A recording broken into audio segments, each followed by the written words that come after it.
welcome to the news at When, Tudor times, when England broke with Rome and got its own church, which really pleased Henry VIII and really upset the Pope. Here with more details is Bob Hale with the Catholic Report. Bob. Thank you, Sam. Well, there it is, Tudor England. That's Henry VIII right there. And as you can tell, it's wall-to-wall Catholics as far as the eye can see, much as it has been for, let's say 900 years. But Henry's got a bit of a problem because he wants a divorce, which is exactly the sort of thing that the Catholic Church doesn't like. So he asks the Pope if he can have a divorce, and he says, "No way, Jose," which is weird because his name's Henry. So what does Henry do? He breaks away from the Pope. There he goes, and he starts up his own church here in England called, unsurprisingly, the Church of England. And since he's in charge of it, he basically grants himself a divorce and marries Anne Boleyn, who's a Protestant, meaning she believes in the Bible, but not in the Pope. Now, since the country's turning Protestant, Henry starts being a bit mean to the Catholics. And by a bit mean, I mean he executes them, closes their monasteries, and takes all their money. Then he gets married another 4 times, and he dies. Well, that's what 6 wives will do for you. And that, believe it or not, was the easy bit, as we can see if we look at the religionometer.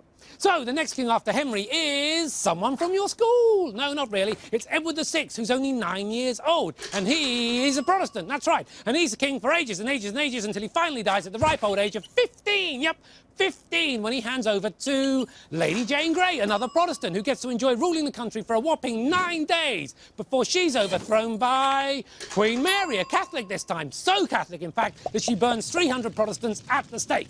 Although, strictly speaking, that's not being Catholic, that's just being horrid. So England is Catholic again, and everyone can just sit down and get used to it. But not for long, because here comes Queen Elizabeth. And you've guessed it, she's a Protestant. She even fights off a Catholic invasion, the Spanish Armada. Then Elizabeth is followed by James I, who's a Scottish Protestant. Or is it a Protestant? Either way, he's a Protestant, but he likes Catholics. At least he does until one tries to blow him up. Naughty, naughty Guy Fawkes.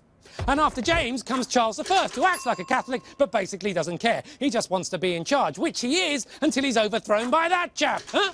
Who's not a Catholic or a Protestant. He's not even a king. Seriously, he's Oliver Cromwell, a Puritan, which is like a really strict Protestant. So strict, in fact, that he chops Charlie's head off, and then he bans music, theatre, dancing, Christmas, hedgehogs, and fun. Except not hedgehogs. Then he dies. Hooray! And we get the monarchs back. Woohoo! It's Charles II, who is loads of fun. He's also a Protestant, but he converts to Catholicism on his deathbed. So he's a Catholic, but only for a couple of minutes. Then comes his brother, James II, who is a Catholic, always has been, and not just for a couple of minutes, but he doesn't like Parliament, so they chuck him out and bring in his daughter and her husband from Holland, that's William and Mary, and they decide that England is definitely Protestant, as it is today, but only after 185 years of going Catholic, Protestant, Catholic, Protestant, Catholic, Protestant, Catholic, Protestant, Catholic, Protestant. You're getting sleepy.